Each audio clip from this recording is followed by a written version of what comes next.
Hi, welcome to a brand new edition of. Wait.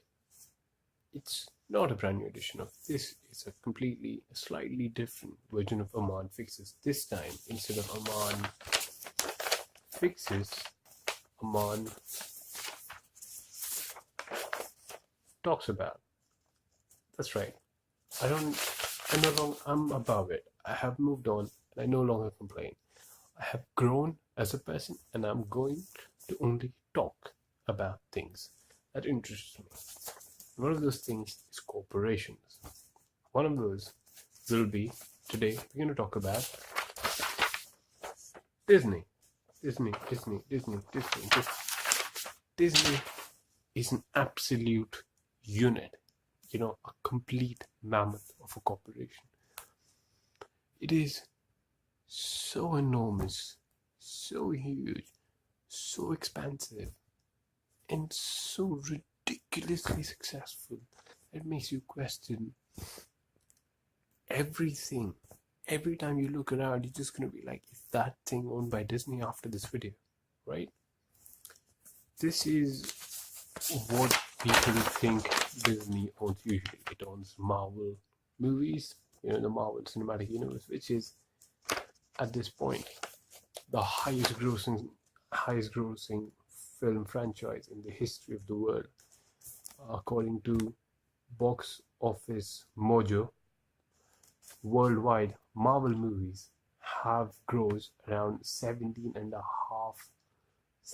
billion $529, $17,529,000,000. Imagine over the past 10 years, just this one aspect of Marvel, of Disney, just this one tiny aspect has earned over $17.5 billion. Of course, that is just domestic gross internationally, but even that translates, even with the most conservative averages, when you look it up, it says, oh, 1/3 of the money goes back to, over 1/3 of the money goes back to the studio out of 17 billion. And then you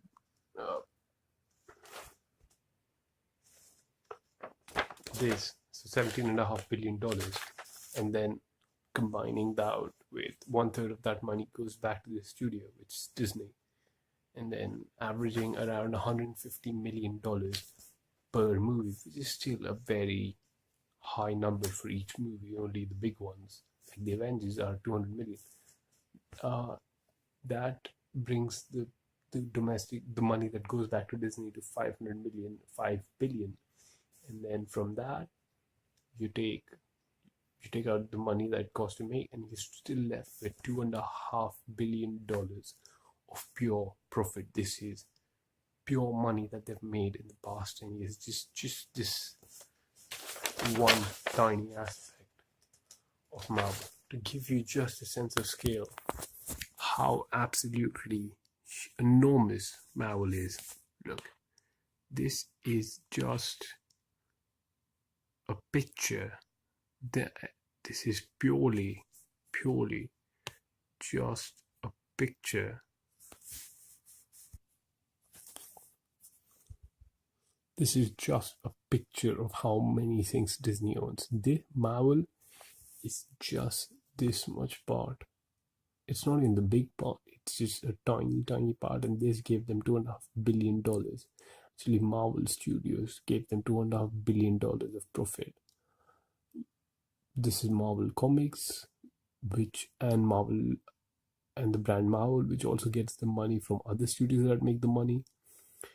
We haven't even talked about their actual real estate properties, their other intellectual properties. You just look at how incredibly these are all other companies. Watch, these are all other real companies. All of these that make actual money. Disneyland Resort. It's just absolutely. This is an Indian company, UTV, that they just went out and bought. UTV is one of the biggest companies in India that Disney just owns out of nowhere. It just owns ESPN. And so there is no way I'm gonna be able to talk about Disney as a whole purely because of how huge they are. But I do want to talk about the things that they're doing right in their entertainment, specifically in their movies part. Because I'm a big fan of the movies, and as a fan of movies in general, it's concerning that one corporation has such a huge monopoly over good content and is going to be such a huge part of everything. So I want to talk more about it. I want to explore that. So just to talk about Marvel movies, as I said before, that adjusted that in the past 10 years, Marvel movies, just as for the cinematic universe, they've made over $17.5 billion worldwide, which is an enormous amount, an absolutely enormous amount of money for anything to make, even anything just in general, for even a company to make. According to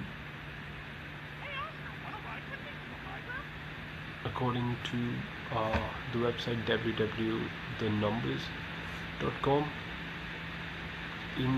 just in 2018, Disney movies on the box office, only in 2018, Disney movies in the box office made over $3 billion, $3 billion,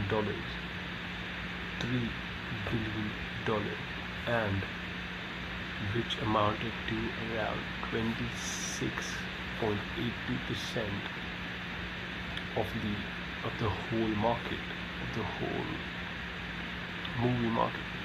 This is not even counting the TV shows and the web series or anything, just movies, just pure plain old movies in art that is dying. Theaters are struggling to survive, and they still made almost $3 billion in a year. And it's only going to grow. They have, just talking about the future, every month from now until I'm looking at this, and it looks like till the end of eternity, they have at least one movie planned per month, and a lot of places more than one movie. For instance, this November, they had one movie come out, Ralph Breaks the Internet, which again is on the path to being a huge success, just like every other movie that came out. So it came out on the 21st of November. Domestic box office, which is box office in the country today, it has earned $130 million, which isn't great, but at the same time, it's still a lot. It's an animated movie, and it's doing really great. Next, they have one movie in December, which is Mary Poppins, which is a remake of this incredible classic, which is going to make tons of money purely because of its nostalgic reasons. Even if it ends up being not good, if it ends up being really good, it probably will be because it's got a great cast and incredible direction and stories and stuff like that. It's going to end up making $1 billion easy. Then they have Captain Marvel, which is a continuation of the incredibly successful Marvel Cinematic Universe, and that's gonna make a lot of money. They have Dumbo coming up. I have seen the trailer. It's no good, but the point is, look at this.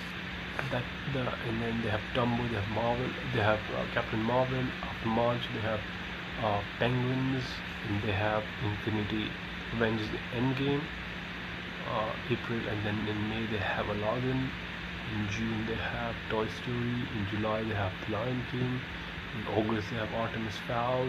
And then it just keeps going on and on. They are relentless, and they make so many movies, and all of these movies are hugely anticipated all over the market. They're all going to make tons of money, and it's just incredible. I started off this video thinking it wasn't going to be that great, but just looking at them, it's absolutely astonishing how much they're doing purely just in the movies aspect. It's absolutely brilliant. I cannot even possibly imagine the brain and the absolute brilliance of Disney CEO Bob Iger, and to be even able to just keep track of all of this is absolutely brilliant. Just imagine how hard those meetings would be with shareholders, just like, oh well, how's this going, and how's that going, and how's that going. I can't even keep track of 5 subjects in a semester. I'm very much failing one of my courses purely because I didn't care enough. you know Imagine being that CEO. The man must be an absolute marvel of a man, and that's what they're doing right. They're huge, they're great, and they're making so many moves, and all the moves are making money, and the moves are good, and they're relentless, and they're expansive. And next, they're creating a streaming platform called Disney Plus, and it's another way of getting everybody in that ecosystem. Becoming people's sole provider for entertainment, and it's gonna work. That's the thing. It's gonna work because they're pumping out this really audience beloved and good, something that critics also like. Movies are loved by critics and audiences, and now they're gonna go out and create a platform, a streaming platform, which is incredibly lucrative right now because of streaming platforms like Netflix, and they're just gonna really do well on this, and that's what Disney's doing right. So it's quite great, to be honest, quite incredible. So good job, Disney.